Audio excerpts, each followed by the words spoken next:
Hey, this is Tiffany Ashley, and I am doing a very quick book review. So, I recently read Gabriel's Inferno by Sylvain Reynard, and I'd heard a lot of stuff about the book, a lot of marketing hype, and a lot of people were really excited about the book. And I'm one of those people who I'm one of the very last people to get onto the bandwagon um, to know what everyone's talking about. So I'm a little behind schedule because I know that there's already a secondary book or a sequel called Gabriel's Rapture, I believe. So here are my thoughts about Gabriel's Inferno. First and foremost, I know that the author based the look of Gabriel on David Gandy. God bless him. The man is gorgeous. I love David Gandy. So that's one of the reasons why I was so excited to read this book.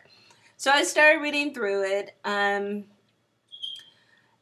the end of it, I kind of had mixed feelings. It wasn't a book that I put down and said, oh my gosh, let me go out and get the sequel. No.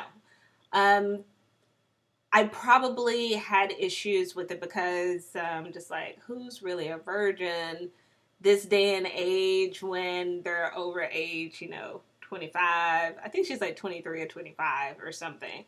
So, and when you're picking up a book that is a romance or an erotic book, you expect there to be some romance or some erotic nature going on. And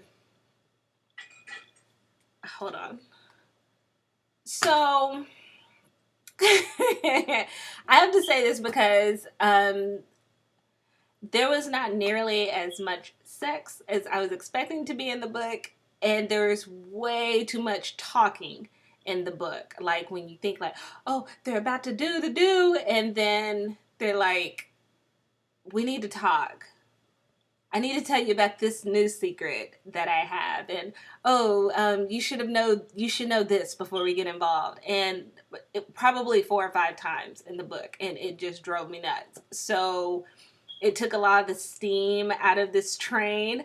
So I was not as enthusiastic about it as I'd hoped that I would have been. I was really excited to read it. Kind of, my goodness. Sorry, I put my television on mute and now it's acting a fool.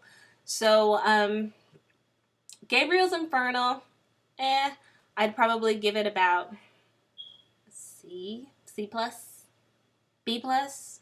Not exactly sure. It's not on my holy grail. It's not a book that I would probably pick up and read in the future. That's not to say anything is wrong with the book. I think it's just my taste, preference. My own personal preference. And I also think that you really have to have a lot of appreciation for Greek mythology. The whole topic that, Professor Emerson, Gabriel Emerson, is giving these lectures, and you as a reader, do you really care about the topic that's being discussed? I'm not so sure. I just felt like you kind of got too deep and kind of wasted some very valuable page space talking about the subject of a class when you could be moving the story a little bit further along. So that's just kind of my 2 cents, which is not worth much. Okay, won't even buy you a cup of coffee. So that's kind of my input on this. I wish I could say more glowing things about it.